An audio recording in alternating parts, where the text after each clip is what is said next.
everybody. I just wanted to do a quick recording for you on this week in our business simulation class. So you guys should be working on your simulation, and I'm going to just pull up learning plan 2. Actually, it's learning plan 3. We're moving right along. Learning plan 3. So what you're going to be doing this week is you're going to be reading module 6 and 7. You're going to read the You in the Executive Suite and the Team Member Guide, page 24. So then your homework assignments are really reviewing the reports, completing your practice rounds, watching the webinars, and the discussion on the Foundations Fast Track, which is here. So I want to just remind you for in the syllabus what you need to do, because it's not listed in there. So I'm going to pull up the syllabus real quickly. And when you do that,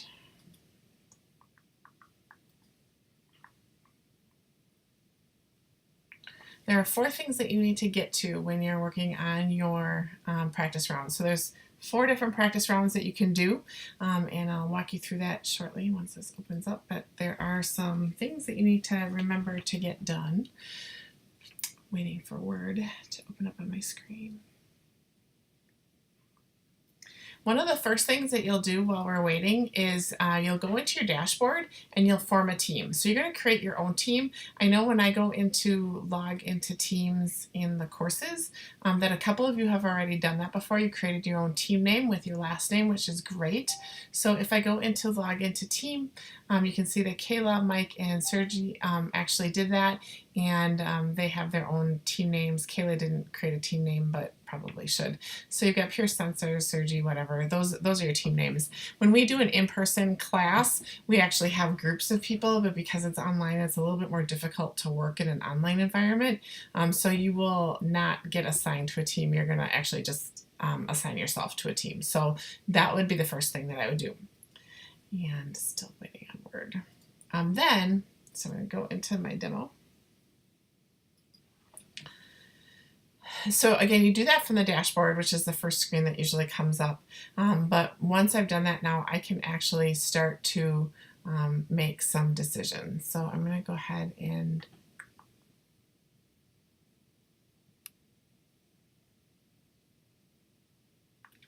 figure out how I can make decisions. It's not letting me go into my dashboard. I have to log into my team. Oh, I do. Look at that. Okay. Log into my team. Sorry. Like I was in here before. I don't know how this is working. Okay. So the dashboard would actually be where you go to log into your team. So this main screen would have you do that. I'm already in a team because he created one for me. And I would be able to look at my industry reports and my debrief before I do that. That's the report button, and then I can go into my decisions and actually make decisions for round 1, which I would launch my web spreadsheet to do that. And then from here, I can make my decisions on research and design or marketing from this point. Okay, so it'll pull up my decisions, and this should look a lot like the tutorials that you did. So I'd be looking at what should my performance be for Able, and the size, and if I wanted to create a new product, which I would do right away in the first round, what would that be? So I might call it maybe Arizona. Yep, I guess that's all I can do. Let's do something cool. I can't think of a cool name. ARC. Okay, so that's not really a cool name. So my performance for ARC, I want my performance to be more in the high-tech area. So that's what I'm going to do. So I want my position, it looks like 7.4 to 12.6. So if I look out here, 7.4 to 12.6 is kind of somewhere in that range. So let me see what that looks like when I put that in. So this is where I would start, because one of the things that you have to do is create a new product. And then my MTFB, I'm going to go back to my reports here. My MTFB should be between 17,000 and 23,000. I think for the first one I'm going to do just like 23,000 because I'm coming out of the gate with it. And then I would go ahead and recalculate. Let's see what that looks like. So now you can see where ARC falls. I can also make an adjustment to the performance and size of Able. So if I go back to my low tech, I know that my low tech, the ideal age is size is 4.8 and 15.2. So I'm probably going to look, let's see, 4.8. We're already better than that. Let's see, what's most important? Price is the most important, and age is the next.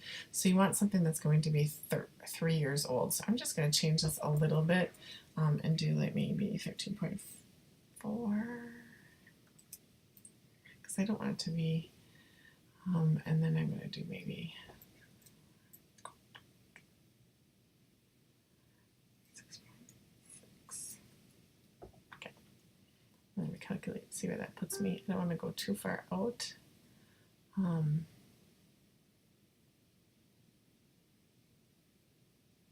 And that puts me at a 1.6 age revision. I wonder if I go to 12.8. See where that puts me. It doesn't really matter, I guess.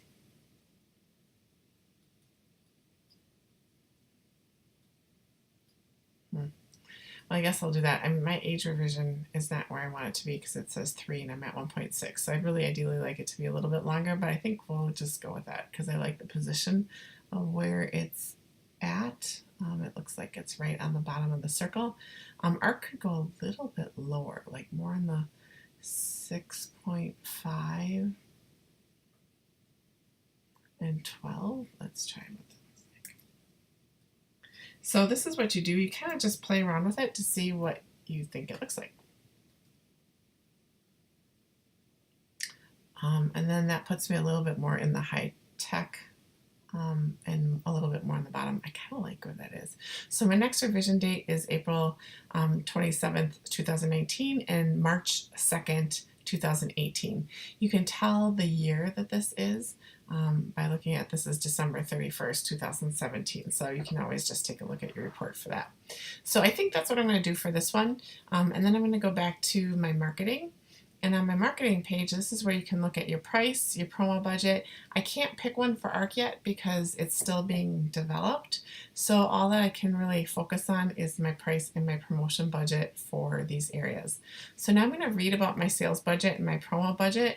And it talks about how products in the rough cuts are prorated, diminishing returns apply. If you have one product in a segment, there's no additional benefit for spending more than $3 million. So you don't want to spend more than $3 million, but having a little bit more is helpful. Also, I think these are in thousands. I don't know that you could, I think this is in thousands.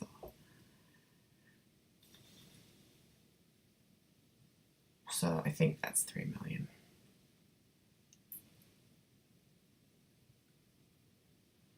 And my promo budget is the same way. And so I think I'm going to do $2 million.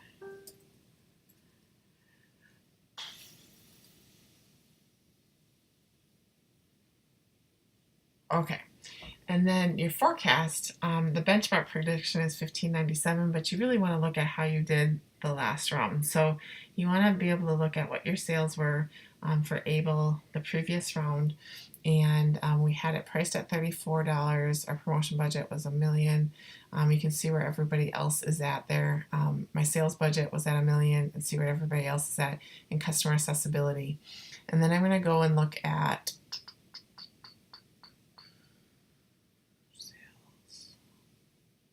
my production information. Yes, I sold 1,200 units. Okay, so you can look at my plant utilization was 161%.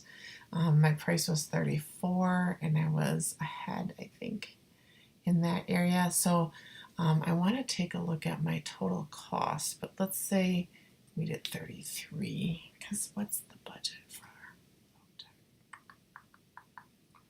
15 to 35. So I'm on the high end of the price. I don't think I want to be at the high end. So I'm just going to do maybe 30.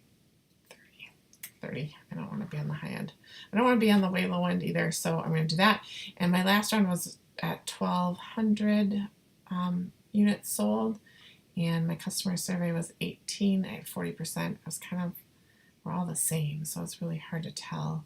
We're going to have a growth. So we're expecting a growth. The growth in low tech is about 10%. So there's a number of different ways. I know that you guys did it in your, in how you looked at it before, but let's say I took 1,200 and I just looked at a 10% growth, okay? And how many more would that be? So that'd be about 120 units that you'd have for a growth. So if I didn't take over any market share, I'd be looking at maybe 13, 20, but I think I'm going to go just a little bit higher than that. I'm going to do 1,400. There's a ton of different ways to calculate this. I'm just looking at the growth this year just to see how we do for this practice round. So that's all that I'm going to do for this, and I'll recalculate. So everything is updated. So less my promotion sales, it says that I'm going to be in the negative. So maybe I should reduce that to 2 million. I don't know that I want to be in the... That's lovely. Lovely. I hate it when I'm not making money, but it's the first round. Okay. So 31. We're still making some headway on that. Okay. So now I'm going to go to production and HR and look at that. And in this round, the only thing that I can do is increase my production schedule. And I don't even think that I can build anything for ARC yet because I'm not selling it. So the number of units we wish to build this year. So we have 800 in first shift capacity. We had 87 units on hand. We're forecasting 1,400. So right now it's looking at 1,300. Did I do 1,400? Maybe I did. Oh, I guess it did. I forget. So I'm just going to make a little bit of adjustment here. One, I might want to buy a little bit more capacity. So this is the amount of money that I have to do that with. So the other thing is, because this is low tech, I want to definitely increase the automation. I'd like to get this ultimately to a 10. So I'm just going to look at how much that costs to increase my... Too much. Okay.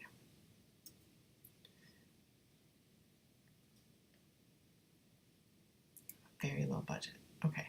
So I'm not going to increase my capacity yet because I had a little bit left over. I have the capacity to do 1,600 right now. Maybe I can do 100. I don't think I have that much money. No. So maybe 40. I don't have... You spend your budget very quickly. So let's do this. I'm going to do a little bit. I don't think I need to build much. And I don't even think it'll let me do ARC yet. Yeah, I don't think this even matters. It didn't even cost me anything. Yeah. So we'll just do that, and that didn't cost me anything. I don't think I can build anything here.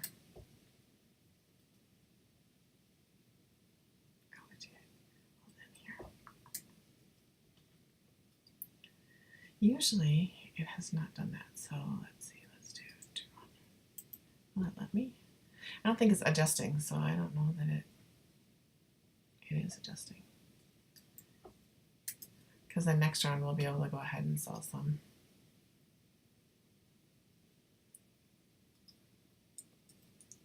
Look at this balancing act we're doing. I'm thinking.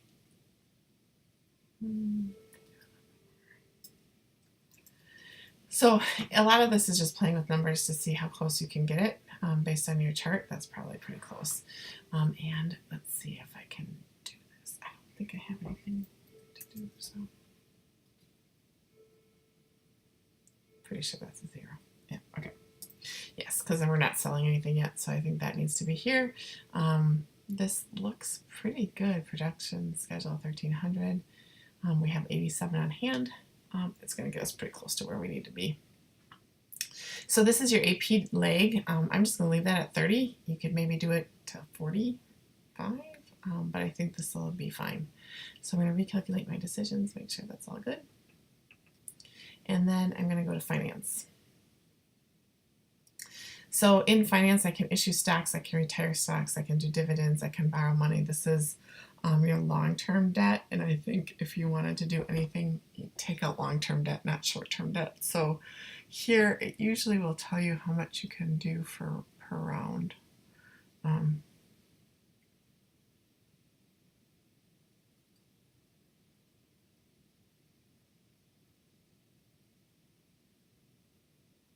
Short-term debt is not something that you really want to do, so you want to make sure that you have enough cash on hand. So retained earnings is 46%. I feel like that's okay. So I'm not going to take any loans out. I know my students in the past maximized the loans that they took out, so they might do, like this would be $1 million, and you could recalculate. Let's see what it is. Oh, this maximum is 2,400. So now I'm at 36. So it, I get a little bit more debt there. If I maximized it, this is what it would be. So the maximum rate to issue right here is right here. So this is me just playing around, trying it. There's a couple of other things that you can take a look at as you're on here. And you can look at your balance sheet. And this is your balance scorecard, so you can take a look at where you're at, your depreciation, your total assets, how much cash. This gives you an idea of where you're going to be. You can also look at your pro formas, which includes your balance scorecard, which we'll be working on in the next section. So that's the other piece. So now before I submit this, I just want you to see what we have to do. Finally came up. You must reach at least 65 million in sales, must create a new product, must reach at least cumulative profit of 1 million, and must reach at least 35% contribution margin. So I'm going to go ahead and submit this right now. And I'm going to update official decisions, and all Andrew's decisions are ready, and I'm going to go ahead and save it.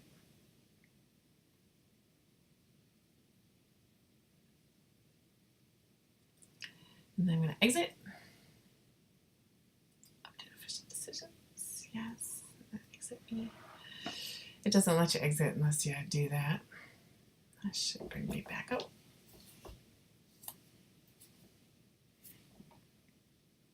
Maybe it'll bring me back out.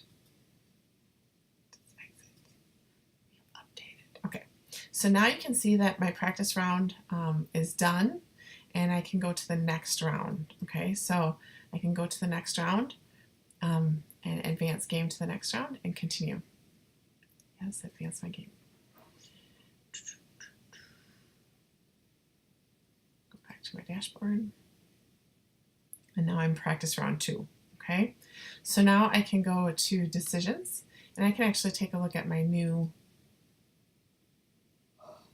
report. And I'm going to go see how I did with some of my things here. So I'm going to take a look at, let's make sure it updated first. Oh, it still says round 0. It should update. Sometimes it just takes a little bit before it updates. There we go. And see how I did. So my return on sales is a minus 2.5%. My sales was 42. So if I go back to this, my sales must be 65. So I'm kind of on my way for sales. I'm pretty happy with that, and I'm pretty happy where I am with all of the rest of the groups. I do have a negative profit, so I need to get a little bit more profitable, but I did build a high tech, so I invested a little bit there. So my contribution margin is low, and my SG&A and sales is low. But if I go ahead and look at my 2 products, I can see how much, where I'm at for utilization, where I'm at from a pricing perspective with low tech. I did fall a little bit, 16% instead of 18%, and I sold 903. So I didn't sell as much, but it looks like I stocked out. So I didn't have enough stock, and I probably need to invest in a little bit more. So I had 903 units. It did not double my first shift capacity. It looks like, well, it said I had 161%, so must have. My customer awareness though is 82%, which is really good because I increased my sales, and my accessibility is 49%. So that is a really good piece. Also, my price was maybe a little bit low compared to everybody else's, which might have been why I stacked out as well. So if I go back to my decisions and look at research and design, what I'm going to go ahead and do is see that ARC, the revision date is still in April, so I can't do anything with that. I can update Able again if I'd like to move it a little bit further. I would love to move ARC down. It's not quite where it needs to be, but I can move Able if I want. Able should be somewhere probably close to where ARC is. I'm just going to see where everybody else is with the MTFB. So 19,000 with their MTFB. Their age is 2.45, so we're pretty similar with the age. Promotion budgets, you can see, are a little bit varied, and that's where some of that variation comes from. So you can kind of take a look at where everybody's at here in order to make some of those decisions. So I would go through and update this another round. Let's say I went through and I did not like what I did. I can redo round 1. So once you get to round 4, if you don't hit your statistics, you can go back and redo it and keep redoing and undoing each round and start over if you want. So this is where you can redo this as many times as you want to be able to get to this piece.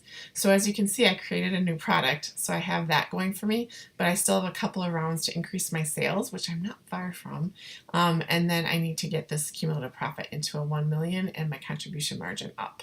So those are the things that I'm working on. So you can undo the round in order to get that. So hopefully that helps give you a little bit of a tutorial as I think through it. Again, my decisions aren't the best decisions. I don't do this every day, but this is why you practice and you start making some adjustments. Pretty happy with where I was the first go at this, but I might adjust things if I had to do it over again. So that's what this is all about. If you have any questions, let me know.